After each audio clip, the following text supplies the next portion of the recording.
আমি ওঙ্কার সৃষ্টি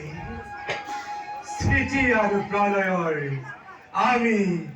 একমাত্র করাকে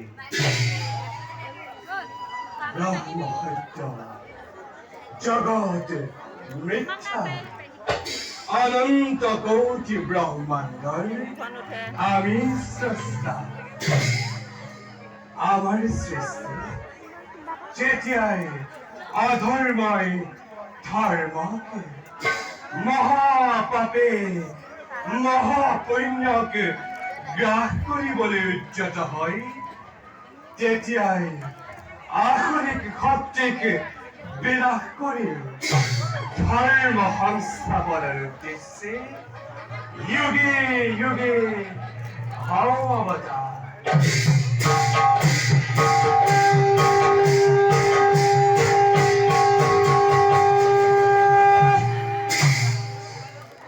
এই ধৰা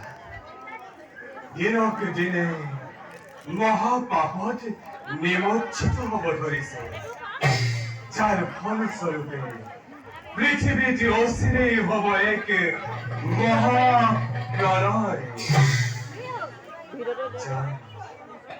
এই বিষয়ে প্ৰজাপতি ব্ৰহ্মা আৰু দেৱাদিদেৱ ৰুদ্ৰৰ লগত আলোচনা কৰা হয় প্রলয়াগ্নি নির্বাপিত করি আখার প্লাবনেরে নতুন সৃষ্টির মেলুকই পাতলে